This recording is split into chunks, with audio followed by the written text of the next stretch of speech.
yesterday. Did you see something that the guys maybe needed a little physical break?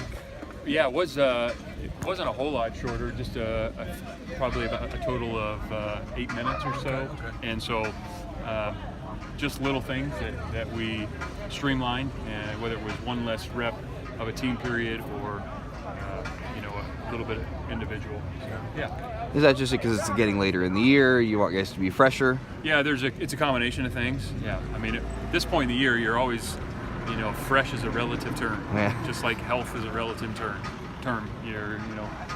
This is at that point, and we got to get our work in and make sure we're also taking care of our bodies and eating and sleeping and recovering, all those things. It seems like the guys have kind of kept a week-to-week kind of goal set.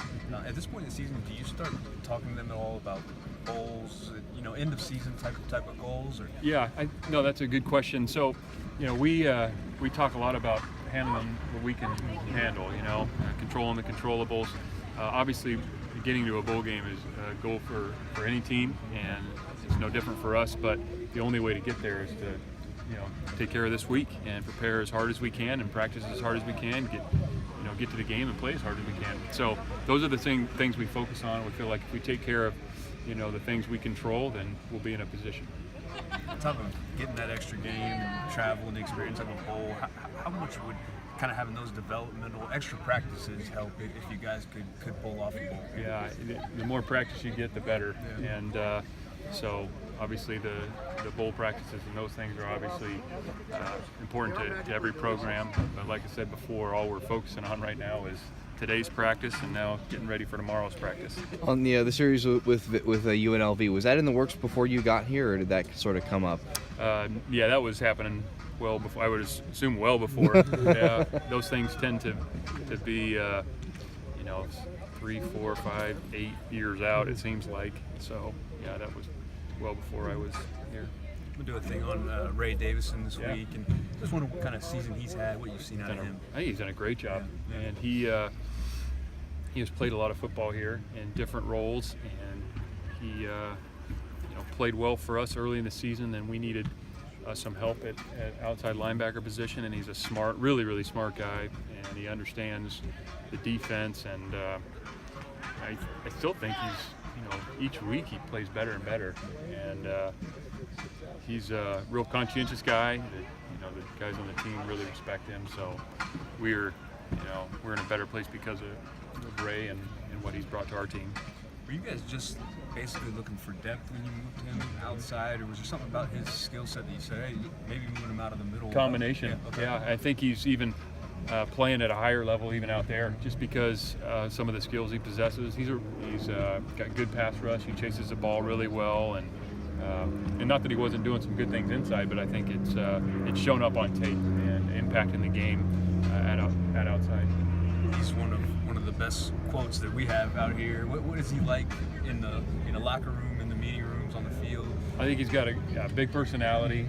Again, guys like being around him, and he's really smart. I think he's a really good ambassador for the program. He's engaged in football, the meetings, and campus, a lot of different things. He's a really well-rounded guy.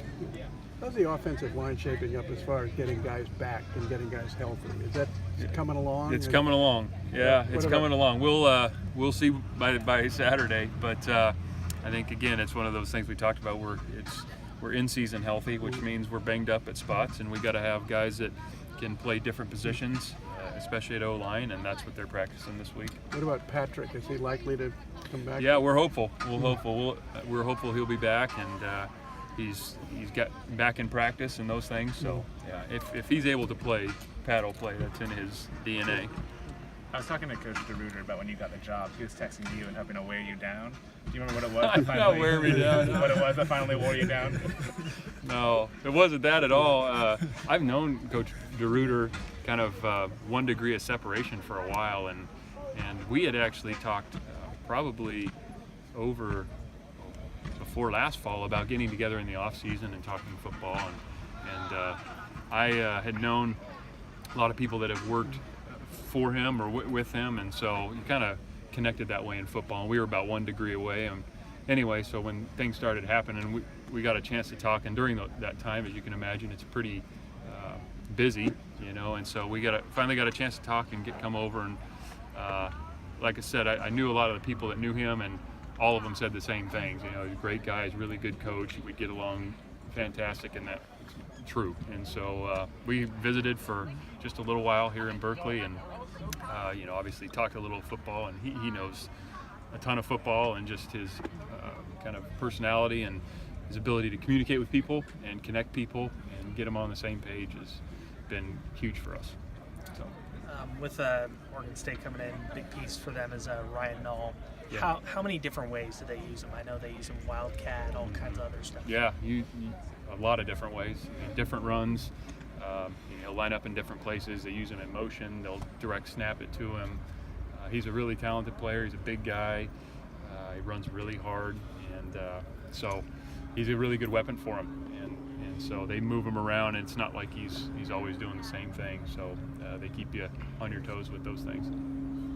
You guys always talk about getting bodies to the ball. Is that even more important this week against a team? Yeah, it's important every week. Yeah. You know, and you want to, you know, one-on-one tackling is one of the hardest things there is in football. So you want to get more than one guy to the football, and that's going to be critical for us this week. And you got to be starts with your alignment, your assignment, your execution of the play, and then we got to run like crazy to the football. And guys have done a good job of that this year. And you know, I'd love to say we're going to go through a game and be perfect 100% on tackling.